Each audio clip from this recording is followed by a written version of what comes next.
Hi guys, welcome back to the channel. आज हम पढ़ने जा रहे हैं डेब्ट इंस्ट्रूमेंट पार्ट 1। ये CS executive, CA inter and CM inter बहुत सारे बच्चों के लिए रेलिवेंट है। हम इस चैप्टर को बड़े आसानी से पढ़ने वाले। मैं खुद एक स्टूडेंट हूँ अनअकैडमी का। तुम मेरा कोड यूज़ कर सकते हो PLUSRWHX फॉर 10% ऑफ। ये काइंड ऑफ ऑडियो रिवीजन है जो कि मैं खुद के लिए भी रिकॉर्ड कर रहा हूँ एंड तुम चाहो तो इसे सुन भी सकते हो, चाहे तुम रनिंग कर रहे हो, वॉक कर रहे हो, फिर कुछ भी कर रहे हो। तो आज हम पढ़ने जा रहे हैं डेब्ट इंस्ट्रूमेंट में issue and redemption of debenture का चैप्टर सी लॉ में। तो ये क्या है? सबसे पहली बात, what real is debenture. Debenture का मतलब क्या होता है? सिंपल भाषा में डिबेंचर का मतलब होता है एक डेब्ट instrument plus holders plus interest payable. यानी कि सिंपल सी मतलब ये डिबेंचर क्या है? एक डेब्ट इंस्ट्रूमेंट जिससे पैसा उठाया जाता है। एंड डिबेंचर को मतलब यानी कि कंपनी को जो लोग पैसा देते हैं in the form of debentures, उनको बोलते हैं हम डिबेंचर होल्डर, जिस पे होता है इंटरेस्ट पेबल, जो कि रिडीमेबल होते हैं मैक्स 10 ईयर्स के लिए। बट यहाँ पर कुछ एक्सेप्शंस होते हैं, जैसे कि इंफ्रास्ट्रक्चर प्रोजेक्ट्स कंपनी जो कि मैक्सिमम 30 ईयर्स के लिए डिबेंचर्स इशू कर सकती है। हम इसके बारे में आगे और बात करेंगे। अब बात करते हैं, हमने समझ लिया डिबेंचर क्या होता है। डिबेंचर क्या होते हैं? जो कि एक डेब्ट इंस्ट्रूमेंट है एंड जो डिबेंचर देता है उसको हम डिबेंचर होल्डर बोलते हैं, जिसमें इंटरेस्ट पेबल होता है, जो कि रिडीमेबल मैक्स 10 ईयर्स के लिए होता है। लेकिन कुछ ऐसी कंपनीज होती है जो कि मैक्स 30 ईयर्स के लिए डिबेंचर इशू करती है। For example infrastructure project companies. हमने समझ लिया डिबेंचर का मतलब क्या होता है। ठीक है, अब हम बात करते हैं डिबेंचर होल्डर्स को हम फिनेंशियल क्रेडिटर्स बोलते हैं। ओके, एंड ये अंडर सेक्शन 7 आईबीसी के पास भी जा सकते हैं। अब बात करते हैं यहाँ पर एक बहुत ही सिंपल भाषा के बारे में। What is the difference between debenture and bonds. Exam में अगर क्वेश्चन आगे डिबेंचर और बॉन्ड में डिफरेंस क्या है, बहुत सिंपल डिफरेंस है। पहला डिफरेंस क्या है? क्रोनोलॉजी। डिबेंचर एक कन्वेंशनल इंस्ट्रूमेंट है और जो बॉन्ड है वो मॉडर्न इंस्ट्रूमेंट है। सिंपली मतलब डिबेंचर एक पुराना मतलब बहुत समय से इशू किया जाने वाला इंस्ट्रूमेंट है, जबकि बॉन्ड्स न्यूली इंट्रोड्यूस हुए हैं। ऑरिजिन की बात करते हैं, डिबेंचर यूनाइटेड किंगडम से ऑरिजिन हुआ है डिबेंचर्स का, एंड बॉन्ड्स यूएसए से ओरिजिन है। रिकॉग्निशन, डिबेंचर को हमारे कंपनीज एक्ट 2013 ने रिकॉग्नाइज किया, बट बॉन्ड्स को कोई रिकॉग्निशन नहीं मिला, but it's recognise in debenture की डेफिनेशन अंडर सेक्शन 2 सबसेक्शन 30। ठीक है, नेक्स्ट चीज़ है सिक्योरिटी। डिबेंचर जनरली अनसिक्योर्ड होते हैं, बट जो बॉन्ड्स होते हैं वो सिक्योर्ड होते हैं जनरली। इशूअर कौन होता है डिबेंचर का इशूअर होता है कॉर्पोरेट इंस्ट्रूमेंट, यानी कि सिर्फ कंपनी इसे जनरली इशू करती है। बॉन्ड्स के बारे में बात करते हैं, बॉन्ड्स जनरली इशू करे जाते हैं corporate, government, statutory authority and corporation के द्वारा। ठीक है, कौन इशू करता है debentures? Generally corporates. And consideration, अगर हम बात करें, अगर कोई बंदा डिबेंचर के फॉर्म में कंपनी को पैसा दे रहा है तो उसको क्या मिलेगा? उसको मिलेगा इंटरेस्ट। और अगर बॉन्ड में दे रहा है वो पैसा in the form of bonds, अगर कम मतलब गवर्नमेंट या फिर किसी और भी कंपनी को दे रहा है पैसा, तो वो लेगा प्रॉफिट्स। ठीक है, यहाँ पर हमें सर ने एक स्टेटमेंट बताई थी, bonds and debentures are different branches of the same tree called डेब्ट कैपिटल। यानी कि ऑलमोस्ट सेम ही है, बस नाम अलग है और शाखा है। तो हमने क्या पढ़ा? Difference between debenture and bond. फिर से रिवाइज करते हैं। सो सबसे पहले क्रोनोलॉजी, डिबेंचर क्या है? एक कन्वेंशन इंस्ट्रूमेंट, जबकि बॉन्ड्स क्या है? एक मॉडर्न इंस्ट्रूमेंट। ऑरिजिन, डिबेंचर का ऑरिजिन कहाँ से हुआ? यूके से, एंड जो बॉन्ड्स है उसका ऑरिजिन कहाँ से हुआ? यूएसए से। रिकॉग्निशन, डिबेंचर को कंपनीज एक्ट 2013 में रिकॉग्नाइज किया है, जबकि बॉन्ड्स को डिबेंचर की डेफिनेशन 2 सबसेक्शन 30 में रिकॉग्नाइज किया गया है। सिक्योरिटी, डिबेंचर जनरली सिक्योर्ड होते हैं, बट जो बॉन्ड्स होते हैं वो generally secured debenture generally unsecured होते हैं, बट बॉन्ड जनरली सिक्योर्ड होते हैं। इशूअर कौन आता है? डिबेंचर जनरली कॉर्पोरेट्स इशू करते हैं, जबकि बॉन्ड्स गवर्नमेंट, स्टैट्यूटरी अथॉरिटी या फिर कॉर्पोरेट्स भी इशू कर सकते हैं। कंसिडरेशन, इंटरेस्ट मिलता है डिबेंचर में, एंड बॉन्ड्स में आपको मिलता है प्रॉफिट। अब बात करते हैं बॉन्ड और डिबेंचर में डिफरेंस क्या होता है। एक बहुत ही बेहतरीन डिफरेंस। सबसे पहले मान लो एक कंपनी ने डिबेंचर इशू किया 100 रुपये का, और उसने बोला कि मैं तुमको 1 साल बाद 10% पर एनम के हिसाब से इंटरेस्ट दे दूंगा। तो यहाँ पर 1 साल बाद कंपनी देगी हमें 110 रुपीज़। यहाँ पर हमें पता चलता है कि डिवेंचर में मेनली इंटरेस्ट मिलता है, जबकि बॉन्ड में प्रॉफिट कैसे मिलता है, देखो बताता हूँ। बॉन्ड, मान लो एक कंपनी बॉन्ड इशू कर रही है, उसने प्राइस रखा बॉन्ड का 100 रुपये, जबकि FMV of that bond is 120 rupees, but issue price यहाँ पर 100 रुपये हो गया।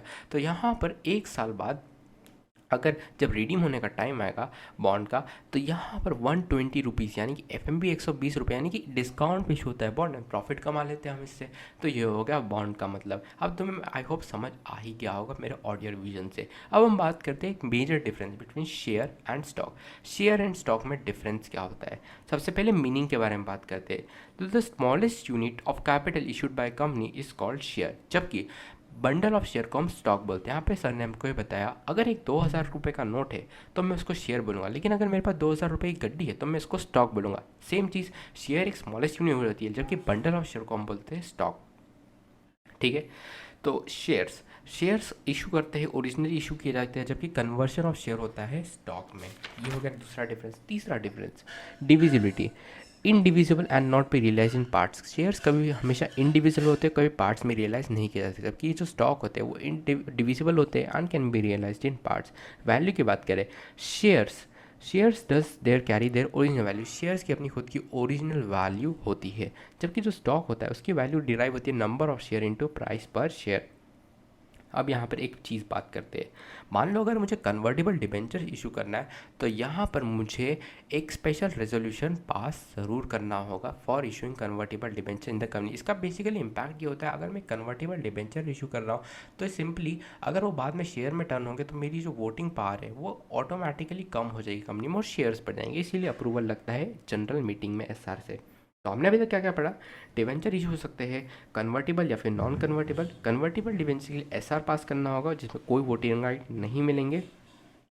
ठीक है, and time period, maximum time period for debenture issue के लिए होता है 10 ईयर, बट कुछ एक्सेप्शनल कंपनी जिनके लिए 30 ईयर्स होता है। वो 30 ईयर्स में कौन कौन सी कंपनी इंक्लूड होगी, infra project company, infra finance company, infra infra debt and non banking financial company and ministry और department approved by central government. ठीक है, ये सारी कंपनीज 30 ईयर्स तक डिबेंचर इशू कर सकती है। ठीक है, अब डिबेंचर के लिए अगर सिक्योर डिबेंचर इशू कर रहे तो कंपनी अपनी कैश मतलब एसोसिएट सब्सिडरी होल्डिंग किसी के भी एसेट की भी रख सकती है। अब हम बात करते हैं डिबेंचर ट्रस्टी के बारे में। हर कंपनी को डिबेंचर ट्रस्टी अपॉइंट करना होगा। कब अपॉइंट करना होगा हम आगे जानेंगे, but not later than 60 days after the allotment executed debenture trustee. यानी कि अगर अलॉटमेंट के 60 डेज़ के अंदर आपको डिबेंचर ट्रस्टी अपॉइंट करना होगा, नहीं क्या, या फिर लेटर ऑफ ऑफर में हमें उसका नाम ज़रूर बताना होगा। ठीक है, अब यहाँ पर एक चीज़ और आती है, अगर प्रॉपर्टी मूवेबल होती है और मैं उसको गिरवी रखता हूँ तो मैं उसको प्लेज बोलता हूँ, लेकिन अगर प्रॉपर्टी इमूवेबल होती है तो मैं उसको बोलता हूँ मॉर्टगेज, यानी कि अगर मैं गिरवी रख रहा हूँ for the purpose of loan. ठीक है, और यहाँ पर अब हम थोड़ा सा आगे चलते हैं। अब हम बात करेंगे बहुत ही सिंपल चीज़ के बारे में, डिबेंचर्स के डिबेंचर रिडम्पशन रिजर्व के बारे में। तो डिबेंचर रिडम्पशन रिजर्व मैंडेटरी होता है अगर हम डिबेंचर इशू कर रहे हैं, उसका एक स्पेसिफिक रेट होता है, वो हम आगे जाके डिस्कस करेंगे। अब हम बात करते हैं डिबेंचर ट्रस्टी के बारे में। देखो, कोई भी पब्लिक कंपनी है उसको तो डिबेंचर ट्रस्टी अपॉइंट करना ही होगा, भले ही डिबेंचर मेंबर्स यानी कि डिबेंचर होल्डर कितने भी हो। लेकिन अगर कोई प्राइवेट कंपनी है, मान लो अगर वो फर्स्ट टाइम 100 डिबेंचर इशू कर रही है, सेकेंड टाइम 300 कर रही है, एंड थर्ड टाइम अगर वो 300 और इशू करने वाली है, पहले 400 इशू कर सकती है 2 टाइम, लेकिन तीसरे टाइम 300 और इशू कर रही है, तो यहाँ पर उसे एक डिबेंचर ट्रस्टी अपॉइंट करना होगा। क्यों करना होगा अपॉइंट, यहाँ पर उसे अपॉइंट इसलिए करना होगा क्योंकि 500 से अगर ज़्यादा डिबेंचर होल्डर हो जाते हैं और वो भले ही एक प्राइवेट कंपनी है तो भी उसे एक डिबेंचर ट्रस्टी अपॉइंट करना होगा। तो ये बताया था हमने सर ने, बहुत बेहतरीन पढ़ा है, मतलब अनअकैडमी बहुत बेहतरीन पढ़ाते हैं। अब हम बात करते हैं डिबेंचर ट्रस्टीज नेम। सबसे पहले डिबेंचर ट्रस्टी का जो नाम है वो official public announcement letter offer में देना ही पड़ेगा। डिबेंचर ट्रस्टी का कंसेंट लगेगा कंपनी को, वो भी रेफरेंस देना होगा कंसेंट का ऑफिशियल पब्लिक अनाउंसमेंट में। अब हम बात करते हैं कौन डिबेंचर ट्रस्टी नहीं बन पाएगा, वो है एक, अगर कोई बेनिफिशियल ओनर है को वो डिबेंचर ट्रस्टी नहीं बन पाएगा। बेनिफिशियल ओनर मतलब आपके नाम पे शेयर है लेकिन सारा बेनिफिट मैं ले रहा हूँ, तो मैं नहीं बन सकता डिबेंचर ट्रस्टी। दूसरा, अगर promoter, director, KMP officer, employee कैश से यानी कि कंपनी एसोसिएट सब्सिडरी होल्डिंग से रिलेटेड वो भी डिबेंचर ट्रस्टी नहीं बन सकते। No entitlement to money except remuneration is direct tax, यानी कि मतलब मेरा कोई बकाया पैसा नहीं होना चाहिए कंपनी से रिलेटेड, यानी मैं कंपनी से 2 करोड़ लेना, कंपनी बोल रही डिबेंचर ट्रस्टी बन जाओ तो कंपनी बोलेगी हमको हमारा काम करना है, तुम्हारा पैसा नहीं देंगे, तो ये भी हो सकता है। चौथा, independence is equals to not equal to debenture trustee, अगर मेरे को कंपनी ने लोन दिया और मुझे डिबेंचर ट्रस्टी बना रही है तो भी मैं डिबेंचर ट्रस्टी नहीं बन पाऊंगा। अब यहाँ पर बात करते हैं गारंटी।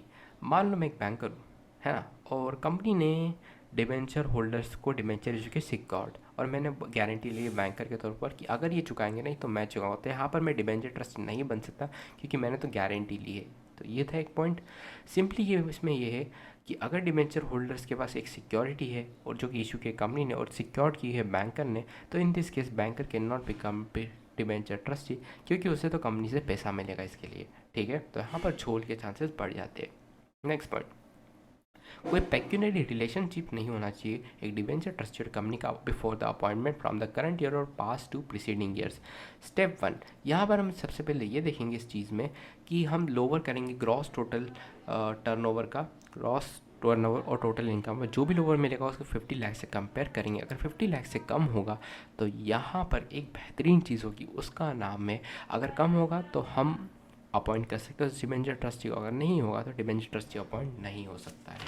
लास्ट पॉइंट, अगर मेरा कोई रिलेटिव है, यानी कि डिबेंचर ट्रस्टी का रिलेटिव अपॉइंटमेंट से पहले promoter, director, any other person who is KMP, तो भी वो डिबेंचर ट्रस्टी नहीं बन सकता है। और अगर डिबेंचर ट्रस्टी कोई कैजुअल वैकेंसी आ जाती है तो उसको फिलफिल कैसे की जाएगी? सबसे पहले बीआर से फिलफिल की जाएगी, यानी कि बोर्ड रेजोल्यूशन।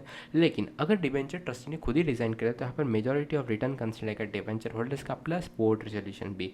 और अगर किसी भी डिबेंचर ट्रस्टी को रिमूव करना है तो सिंपली क्या करना है, board resolution plus 3/4 of the value से कर देना होगा। तो यहाँ तक के लिए आज इतना ही, मैं आपको मिलता हूँ नेक्स्ट पार्ट में। बाय।